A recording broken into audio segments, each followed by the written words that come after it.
Damos la palabra a Diego Blázquez, que nos va a hablar sobre el tema de la memoria democrática.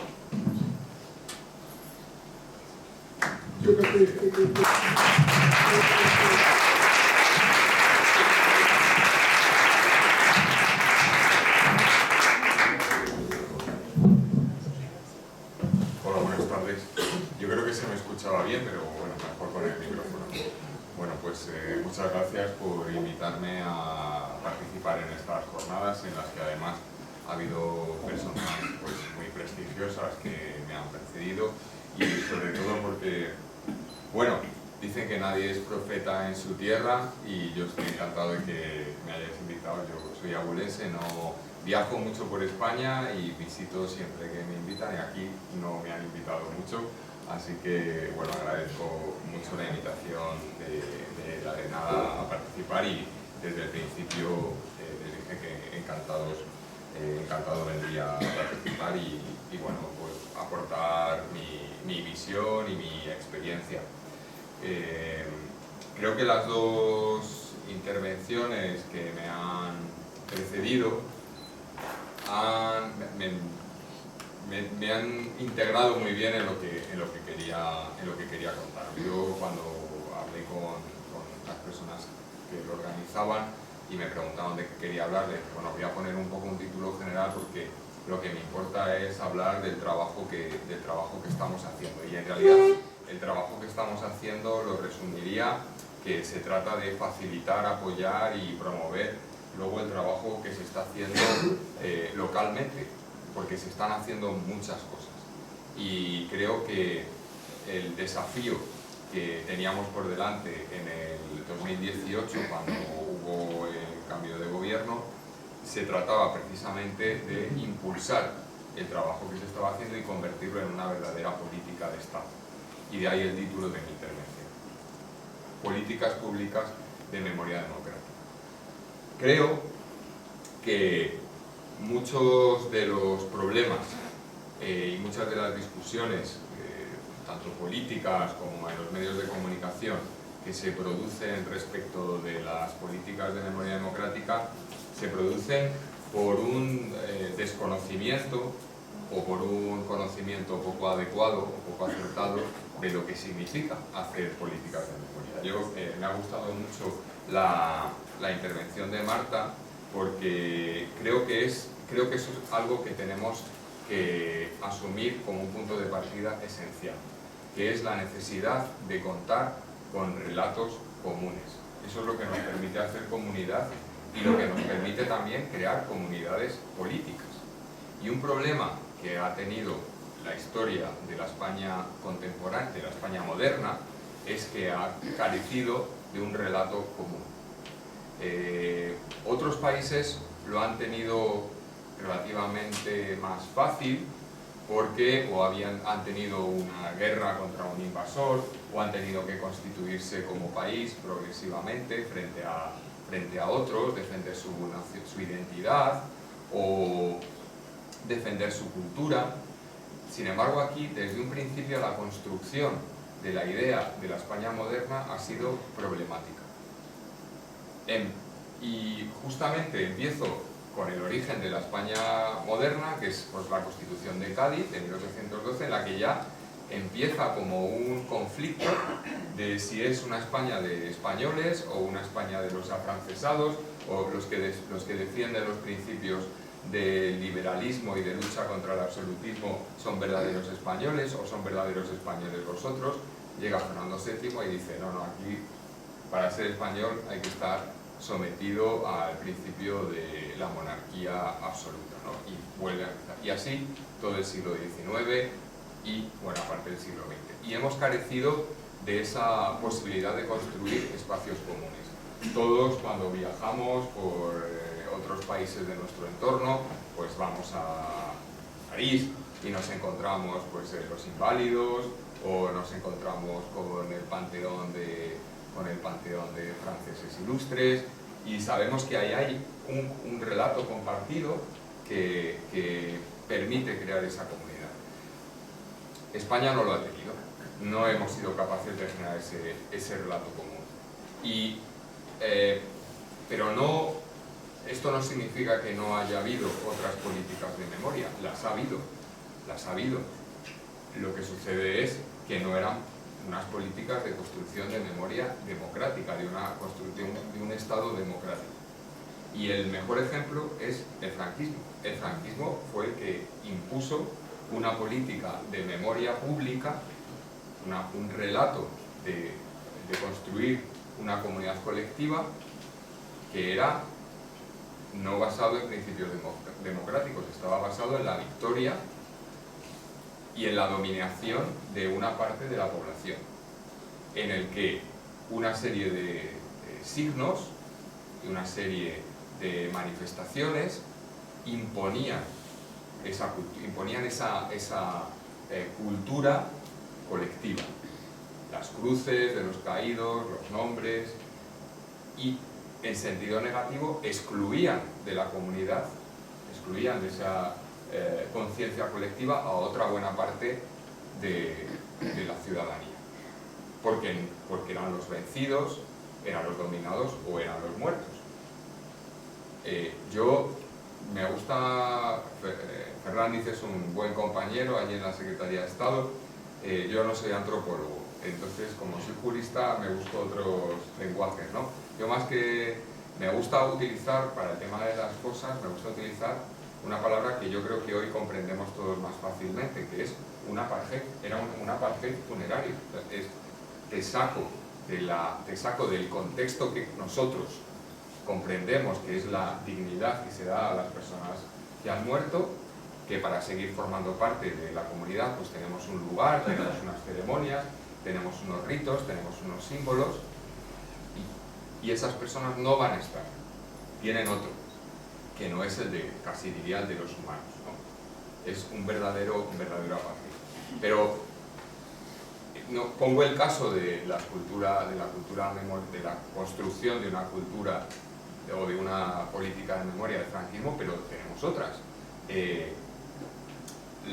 Cuando se ha intentado construir en las escasas revoluciones liberales que ha tenido España, pues se intentó construir una memoria colectiva pues basado en los hechos de lucha contra los franceses, contra la invasión napoleónica, y tenemos todas las calles de nuestros pueblos, pues está lleno de los hechos de la independencia, de Manuela Malasaña, de la lucha de Zaragoza, en fin, se ha intentado, pero no funcionó, no nos ha funcionado, ¿no? Y no hemos sido capaces de crear ese relato.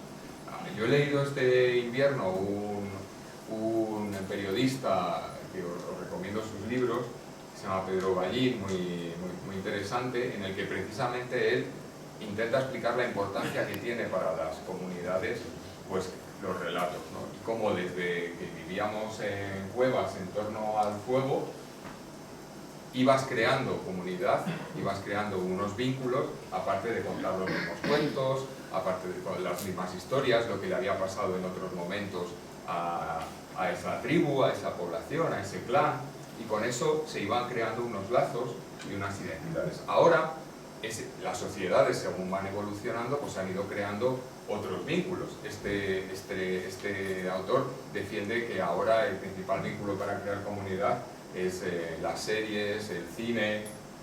Ir al cine tiene un poco también esa parafernalia de volver a contar cuentos en torno a un sitio de penumbra, con luces, y que por eso tenemos desde pequeñitos, pues tenemos esa fascinación, ¿no?, por las películas. Pero lo cierto es que todas las comunidades crean unas identidades. Claro, aquí viene el problema que tenemos en la España democrática, cuando empieza la España democrática. ¿En torno a qué se puede crear esa conciencia colectiva? Había habido un apagón de 40 años en el que se había impuesto un discurso que excluía a una parte de la población. Pero es cierto que llegamos a unos acuerdos, llegamos a unos consensos. Ese era el nuevo relato. Ese es el nuevo relato que compartimos. Pero, si me permitís la expresión, a mí me recuerda un poco en uno de los cuentos del barón de Mauthausen, del barón de Mauthausen, que dice que se cae en unas arenas movedizas y se saca a sí mismo tirándose de los pelos. Pues el problema que se plantea cuando ya empieza a funcionar el sistema democrático en España es ¿qué explicación nos damos a nosotros mismos? Es verdad que hemos creado un sistema democrático, que nos hemos puesto de acuerdo, pero nos falta eso que decía antes, ¿no? Ese relato, casi ese mito de en qué nos podemos basar para estar orgullosos, para poder construir. Y en ese sentido, ese hueco es el que tienen que llenar las políticas de memoria democrática. El poder establecer unos vínculos basados en los principios y valores que señala nuestra Constitución, libertad, igualdad, justicia y pluralismo político, que nos permitan que podamos tener un mínimo compartido sobre y que fortalezca esta vida colectiva. La diferencia de cuando se montan los estados nacionales es que esas políticas de memoria se basaban en discursos nacionalistas, en la lucha contra otro, en liberarte del otro, en defender tu cultura, tu idioma, tu religión. Eso era lo que te significaba y lo que permitía que hubiera cierta cohesión. Y las sociedades modernas, los criterios de cohesión tienen que ser en torno a los valores que permiten luego a cada uno de nosotros vivir como queramos. Hay una poetisa española, exiliada, que creo que todavía vive, Carmen Castellote, que lo dice cuando habla de estas cosas y de su experiencia y cómo los exiliados no pudieron volver, o cuando volvieron no se podían encontrar porque ya no sabían lo que eran, ¿no? Pues dice, tiene un verso muy bonito que dice: enhebramos nuestras palabras para tejer nuestra memoria. Yo creo que esa expresión que lo utilizaron los escritores del exilio, que utilizaban el español, el castellano, porque era lo que les quedaba era la patria que podían llevar consigo mismo, ¿no? Pues eso también lo tenemos que llevar colectivamente, que unir colectivamente y ponerlo sobre la mesa para todos. Y claro, yo entiendo que es difícil, pero es curioso cómo desde quien no comprende, luego ya entro en detalles, ¿no? Pero me parece muy importante entrar y comprender qué es lo que significa hacer este tipo de políticas, ¿no? Entonces es curioso cuando hay reproches hacia este tipo de actuaciones por parte de los poderes públicos, porque la primera crítica que se hace es que no hay que mirar al pasado, no hay que referirse a estos hechos del pasado, y es nuestro pasado más inmediato, es lo que tenemos más a mano, es lo que tenemos más cercano. Y sin embargo, quien hace ese reproche no tiene ningún problema en referirse y en remontarse a otras épocas de la historia que no tienen nada que ver con nuestra forma de vivir. Personalmente me siento más cercano de Clara Campoamor y su labor por defender el voto femenino, que me parece que es la conquista de la democracia y el perfeccionamiento de la democracia, pues me siento más cercano que de Hernán Cortés o de Francisco de Pizarro, que no tienen ninguna vinculación con el tipo de vida que yo quiero para este país y para sus ciudadanos, y tampoco para cómo debe ser la convivencia en el mundo. Y esa es una reflexión que es muy fácil de comprender. ¿Qué figuras, qué elementos tenemos que incluir en nuestro imaginario colectivo para proyectarnos para el futuro? Es decir, para qué es lo que queremos ser como país en el futuro, ¿no? Hay un profesor de Derecho que cuando intenta definir qué es la política, qué es la memoria histórica o la memoria democrática, él se refiere a memoria histórica, lo define como la repolitización del pasado para aplicarlo al presente y al futuro. Es decir, tenemos que distinguir entre la historia, y el uso político que queremos darle a la historia. Y el uso, y la valoración que podemos hacer sobre ese uso político no es por lo que dice la historia, porque la historia no la podemos cambiar. La historia lo que tenemos que hacer es reflejarla, estudiarla y luego decir, bueno, pues ¿para qué lo quiero utilizar en el futuro? Y entonces el sentido y la valoración que tenemos que hacer sobre esa utilización política es con respecto de los valores que los hacemos. Si por ejemplo queremos defender el derecho a la vida y el derecho a la integridad personal y moral de las personas, pues tenemos que contar esto y decir, pues mire, es que se llevaron a 7 señores porque tenían una ideología y los mataron. Luego se llevaron a otros 43 y los mataron. Conclusión, las ejecuciones extrajudiciales son malas. Otra conclusión, la pena de muerte es mala. Ese es el proceso que debemos de hacer y lo que significa en el fondo las políticas de memoria. ¿Por qué de memoria democrática y no solo histórica? Porque precisamente lo que queremos es al principio de mi intervención he iniciado hablando de la política memorial franquista. Era una política de memoria y de memoria histórica, pero no era una política de memoria democrática. Lo que quería ¿cuál era el objetivo de esa política de memoria? Asentar al bando sublevado, legitimar el golpe de Estado, y asentarlo a través del terror, la violencia, la muerte, la tortura y la dominación de una parte de la población. Una política de memoria democrática lo que tiene que hacer es asentar los valores, los derechos y los principios democráticos.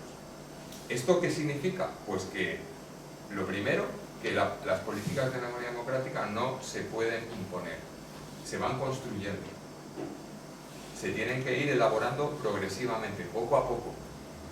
Y segundo, que no son fijas, van a cambiar.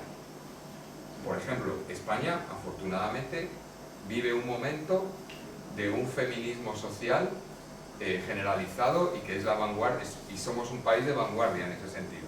Pues, lógicamente, la sociedad va a demandar cuáles son los antecedentes de las mujeres. Aquí no llegó Clara Campoamor como un champiñón, no, brotó porque hubo un movimiento de mujeres igual que hubo en otros países para defender el voto femenino, pero sabemos más porque vemos más las películas, la referencia y la simplificación, sabemos más del sufragismo femenino americano o inglés que del nuestro. Yo ayer tuve la oportunidad de ir a la ceremonia que hizo el gobierno de Aragón de la 90 aniversario de la proclamación de la primera mujer alcaldesa de España, María Domínguez, que era una maestra de un pueblo que se llama Gallur, que fue la primera mujer que fue alcaldesa en 1932. Deberíamos de saberlo, que hace 90 años ya hubo por primera vez una mujer que fue alcaldesa. Pero todo eso no hemos sido, como sociedad, no hemos sido capaces de trabajar esa parte fundamental para podernos reconocer y para, sobre todo, estar orgullosos de lo que hemos hecho. Y esto, ya entro en las cuestiones más concretas, me parece importante explicarlo porque creo que uno de los problemas es que no ha habido esa reflexión general, ni siquiera en los propios momentos de la transición, donde se hicieron, y muchas veces los problemas que tenemos ahora vienen de no haber sido capaces de verbalizar todas estas cuestiones. Desde el mismo año 75 empieza a haber decretos de amnistía. En primer lugar, la nulidad de las condenas que se habían impuesto por el Tribunal de Responsabilidades Políticas. Luego va habiendo diferentes procesos de amnistía hasta que llega la Ley de Amnistía de 1977. Bueno, es curioso que en esos decretos, menos en uno, que luego ahora me referiré a él, relacionado con las pensiones, no tienen exposición de motivos. La exposición de motivos, para los que no estéis habituados con la técnica legislativa, es, digamos, el prólogo de la ley. Es donde explica por qué se hace la ley, para qué se hace la ley, cuáles son sus objetivos, cuáles son las principales dificultades. Pues una ley tan importantísima como era la ley de amnistía, que era una reivindicación de toda la izquierda, de los exiliados, también del mundo vasco, no lleva exposición de motivos. No, probablemente, y yo tengo 50 años, no recuerdo vagamente esa época, probablemente porque el acuerdo al que se había llegado era tan importante que era mejor que no explicar a cada uno las razones que le llevaban al acuerdo. Es decir, se había llegado al acuerdo, pero cada uno por diferentes razones. Entonces eso pues no se podía poner por escrito. Bueno, y yo creo que generacionalmente se puede entender que eso no era posible en ese momento, pero ¿por qué 40 años más tarde no es posible? ¿Por qué 40 años más tarde no es posible? Eso es lo que nos debemos de preguntar, ¿por qué ha pasado todo este tiempo? Porque lo que nos enseña la evolución histórica de todos estos procesos es que cada 20 años aproximadamente, generacionalmente se tienen que ir renovando estos acuerdos. Hay un libro que os recomiendo que se llama Los amnésicos, de una periodista investigadora que se llama Geraldine Svan, franco-alemana, en la que contrasta las diferentes experiencias europeas. Ella es franco-alemana, entonces lógicamente hace más énfasis en la experiencia francesa y en la experiencia alemana. Pero es muy interesante ver esto. Y segunda, digamos, aportación que me permite introducir este libro: los españoles también nos tenemos que desensimismar. Es verdad que hemos tenido una dictadura de 40 años, que hemos tenido una transición problemática, que hemos tenido un proceso de terrorismo el más largo de Europa, pero tenemos que ver un poquito más allá. Estos procesos han pasado en todos los sitios. En todos los sitios. La desnazificación de Alemania, el proceso francés de constitución de la Cuarta y la Quinta República, en Italia, en Grecia después de la Segunda Guerra Mundial hubo una guerra civil, porque se impidió se intentó impedir de todas las maneras que se consolidase el Partido Comunista Griego, y hubo una guerra civil. Y un proceso muy complicado después. Por supuesto, tenemos la experiencia de América Latina posteriormente, todos los países de Europa del Este, Sudáfrica, varios países de Asia. ¿Cuál es el problema o la característica de España? Bueno, España, la transición española se hace en un momento en el que todavía no se han consolidado los estándares internacionales, no se han aplicado los estándares internacionales que ahora son normales. Fijaos que en 1979 se firman los protocolos adicionales a los convenios de Ginebra sobre el derecho internacional humanitario, sobre el derecho de la guerra, de los conflictos armados, etc. Y en el protocolo relativo a los conflictos internos se dice expresamente que los países que salen de procesos de enfrentamiento interno lo que tienen que hacer es conseguir la amnistía más amplia posible, porque ese era el consenso internacional. A lo largo de los años 80 y sobre todo con la recuperación de la democracia en América Latina y luego en los principios de los 90 en Europa del Este, se va creando otro concepto, se va creando otros estándares, otros criterios de valoración, que son los que llamamos los de justicia transicional, o posteriormente los principios de verdad, justicia, reparación y garantías de no repetición, que os faltan para acá. Los 4 principios, ¿no? Verdad, justicia, reparación y garantías de no repetición. Pero eso se consolida, fijaos que cuando se aprueba por primera vez en la Asamblea General de Naciones Unidas estos estos acuerdos, cómo se deben de hacer estas cosas, por así decirlo, es en 2005. En 2005. Y es cuando se crea ese consenso internacional. Porque lo que tenemos que valorar es que la experiencia histórica de 2000 años es que no existía ni justicia transicional, ni políticas de memoria, ni nada. El ganador se lo llevaba todo. El ganador se lo llevaba todo. Todo. Yo siempre pongo un ejemplo que es, seguramente muchos hayáis estado en Marrakech, la plaza de Fna, la plaza de la Coturia, es una plaza porque hubo un cambio, una guerra civil entre dos facciones de dos califas, y el califa que ganó mandó derribar la mezquita y el palacio del otro para que quedara siempre ese hueco en la ciudad y se supiera quién había ganado. Y esa ha sido la tendencia de la humanidad en 2000 años. Digo 2000 años porque es nuestra referencia, pero seguramente mucho más. El ganador se lleva todo. Esto cambia de manera revolucionaria con los juicios de Nuremberg. Después de la Segunda Guerra Mundial, es la primera vez que el ganador dice, hombre, esto ha sido tan horroroso que no quiero que vuelva a pasar. No puede volver a pasar.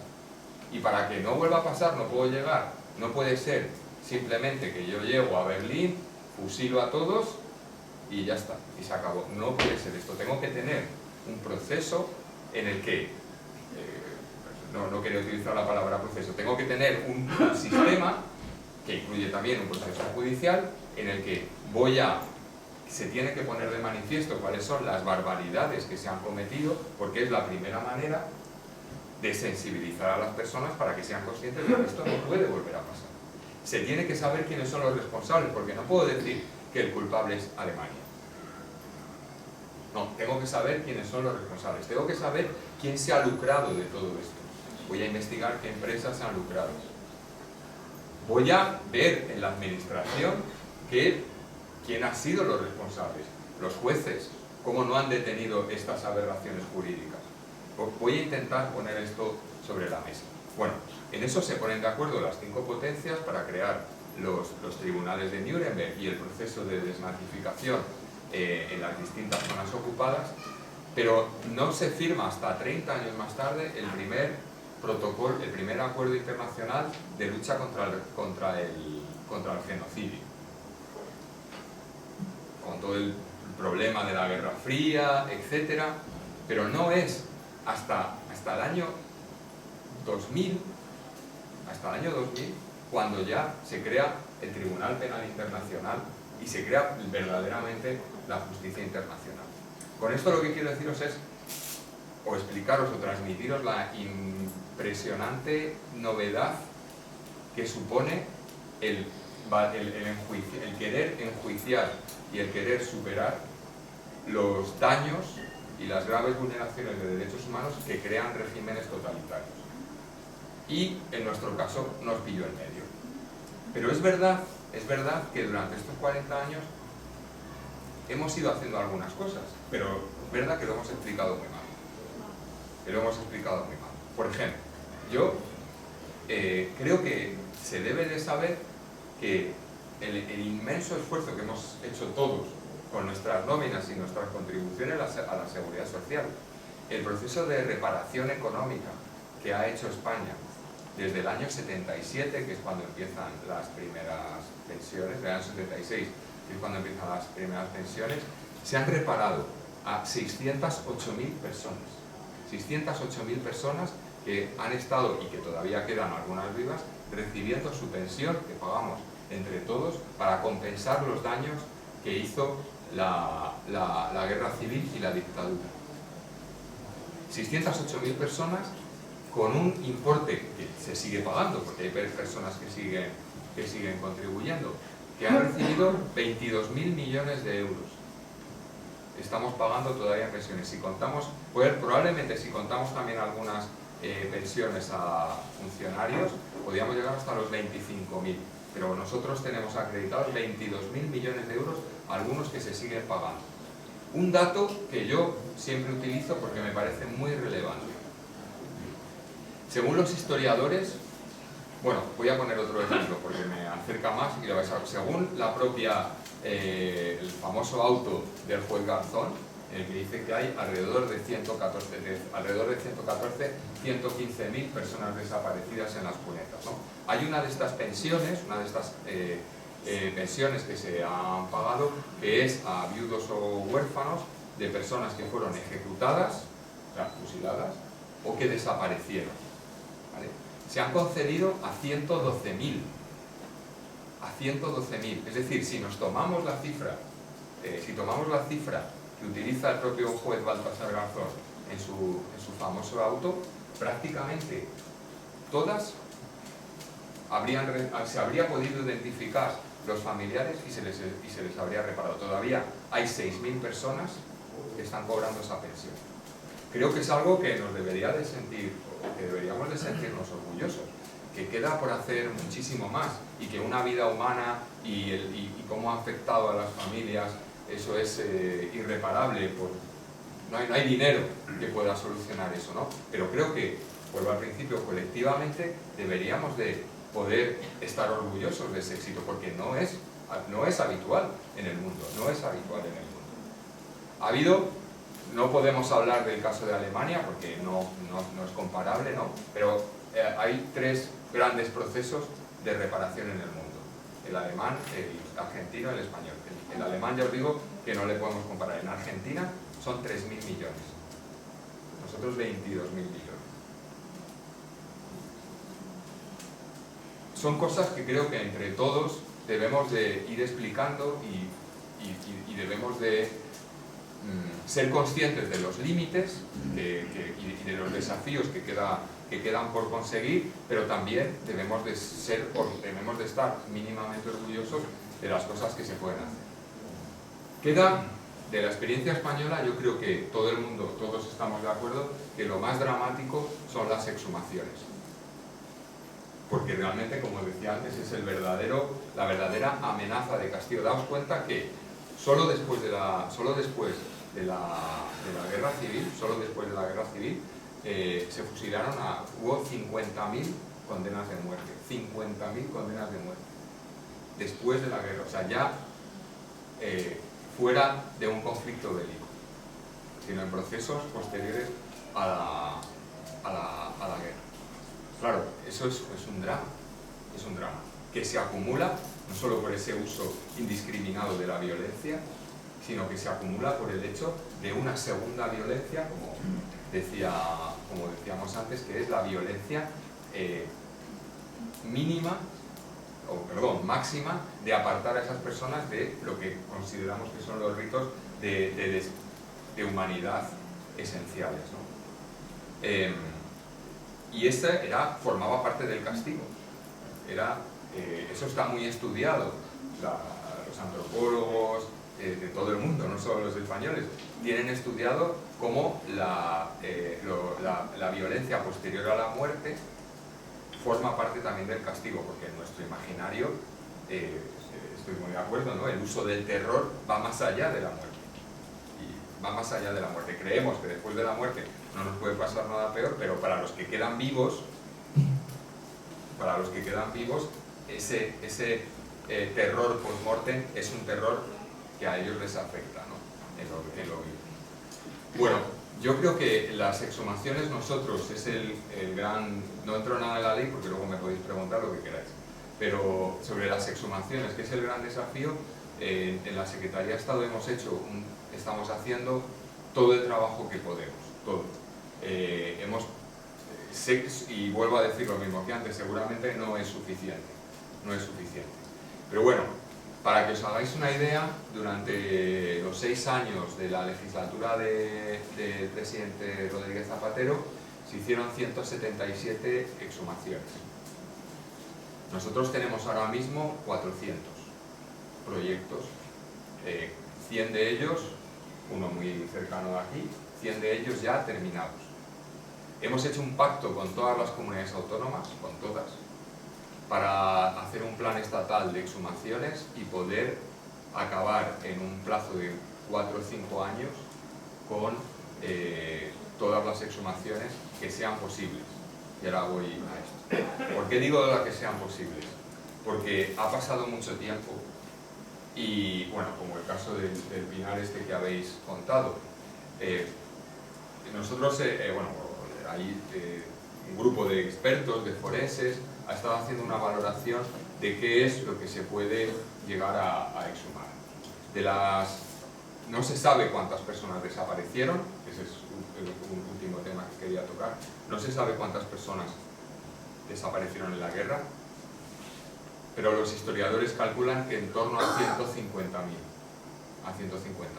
La cifra más ajustada, ¿no? Hay otros autores que lo ajustan a 130.000. Bueno, sean 130, 150. Fijaos que solo en el Valle de los Caídos hay 33.000 personas, 33.000 restos humanos, 12.000 de los cuales no están identificados, al menos 12.000 están sin identificar, no se sabe quiénes son, ¿vale? Al menos 12.000. Luego hubo muchas exhumaciones espontáneas a lo largo del franquismo, como esta que creo que es un buen ejemplo el que nos han puesto, porque eso pasó en muchos pueblos y no en pueblos.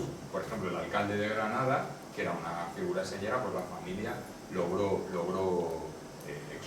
quitarlo, o sea, sacarlo de la fosa común en la que estaba y enterrarlo, ¿no? Pero eso es un ejemplo que hay.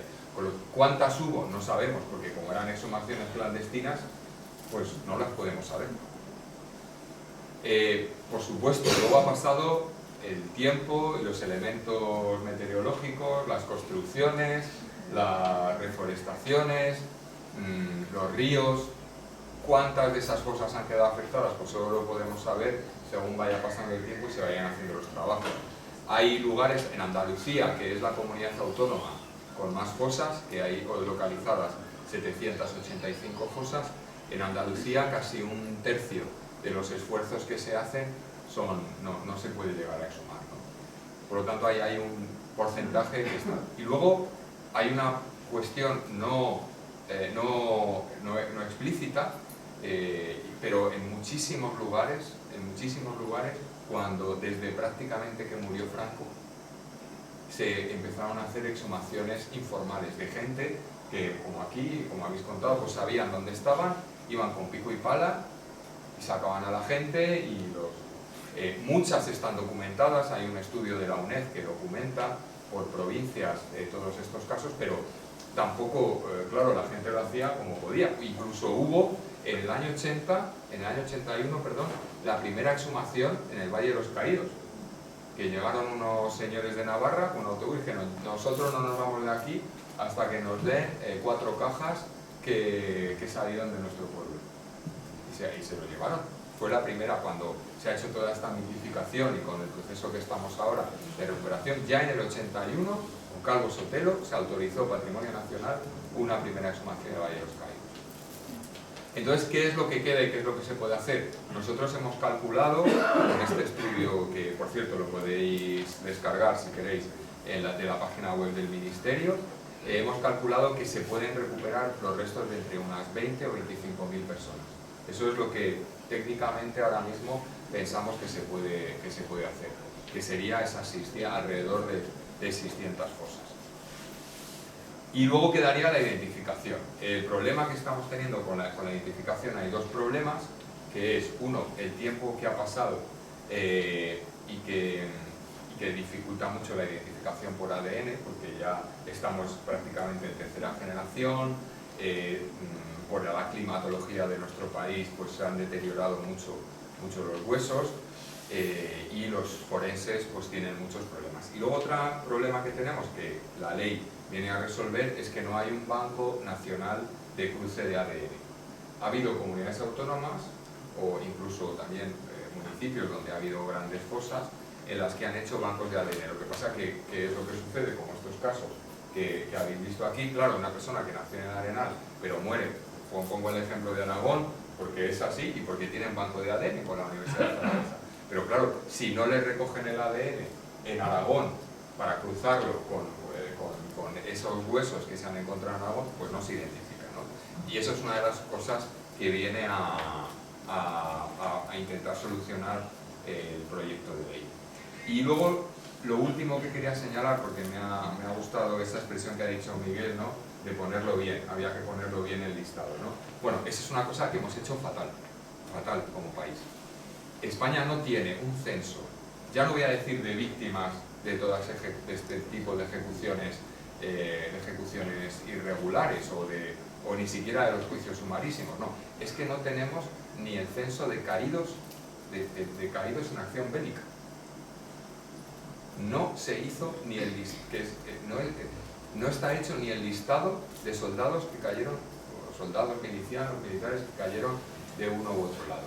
Ese es un aspecto fundamental, porque no podemos, no sé si hay historiadores en la sala, ¿no? Pero los historiadores van a Francia y saben los soldados que murieron en la Primera Guerra Mundial, la Segunda Guerra Mundial, en la Guerra de Argelia, pero es que aquí no tenemos ese listado y por supuesto no hay tampoco un listado de ejecuciones, de las ejecuciones ni de los consejos de guerra, ni de represaliados, ni, por ejemplo, tampoco de las personas, el Tribunal de Orden Público lo acabamos de hacer, que está también en el listado, en la página web del Ministerio.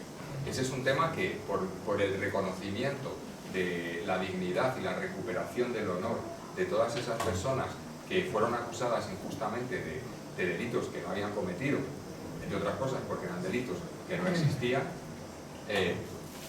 necesitamos esos listados detallados de los distintos tipos de represaliados que hicimos.